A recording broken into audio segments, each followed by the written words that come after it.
Less space, more money. It's hardly much of a sales pitch, but when it comes to SUVs, it can work. Witness the BMW M6, which many people turn their noses up, and now others are copying it. Others, like the Mercedes-Benz GLE. The GLE gets 5 doors, but it's referred to as a coupe. It's all about the marketing. Just like the X6, its roof tapers noticeably at the rear, so there's less space for luggage, but it gives it a distinctive appearance. Underneath, it's based on a fairly familiar model, the Mercedes-Benz ML, except that is also undergoing a name change. It'll be called GLE, whereas this one is the GLE Coupe. It's all part of a major model restructure by Mercedes-Benz, basically renaming. All in the idea is simplification. At least that's the idea. There's a range of engines, including 2 AMG models, the mighty GLE 63 AMG with a twin-turbo V8, and this one I'm driving, the GLE 450 AMG Sport. Now it gets an AMG tweaked version of the 3-litre twin-turbo V6, and while it can't match the V8 for outright grunt, there's a thoroughly handy 270 kilowatts of power and 520 newton metres of torque. And it's actually really fun and pretty brisk. It's got fantastic flexibility in those middle rev ranges, but also gets up on boogies when you get into it. And if you want, you can chuck it in Sport Plus mode, where it gets a little bit more feisty again, so you hook into it. And listen to those key changes.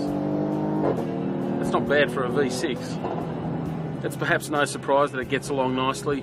It does have plenty of go when you look at the raw figures.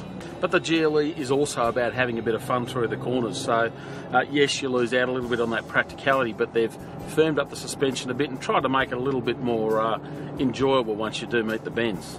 And it works. This one's riding on big wheels and tyres, so you sort of expect it to grip well, and it does, but it also sits quite nicely through the corners, so you can hit them pretty hard and it hangs on. So it's got that sporty flavour that you expect when you're buying a car that looks a bit sporty, and that's pretty important. Even getting inside the GLE Coupe is a little bit different, I think, because this sort of roof line, the outer roof line, sits a bit lower, so I actually banged my head once trying to get into it. And in the back in particular, you notice it tapers off pretty quickly, so it's all about, I guess, cosseting you a little bit more and making you feel a bit more like you're in a sports car, even though you're sitting up high. And that in itself creates some more issues. You are sitting up high, you certainly feel that, so once you start tipping into some corners, you've got a lot of mass to contend with, and it's all sitting up higher than it would be in your average sporty vehicle. But on the whole, it contains it pretty well. You can stiffen up that suspension, although when you do that, there is a notable trade-off in the ride quality. Certainly starts bouncing and jiggling around a bit. Inside's a bit of a mix of old and new. You've got some fairly familiar Mercedes switchgear, but at the same time, it certainly looks modern and classy. So is the GLE Coupe worth it? Well, no, not if you look at it pragmatically.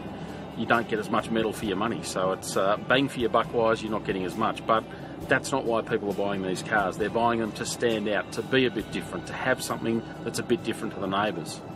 Which opens up another argument. Does it look any good? Well, that'll obviously depend on the individual, and for me it actually depends on what angle you're looking at it from. I don't mind it from the front, I don't mind it from the side, but once you get behind it, to me it's just a bit oddball, a bit tall boy, a bit bloated. It just doesn't quite work. So it's not a car for everyone, and it's not a car for every angle you look at it.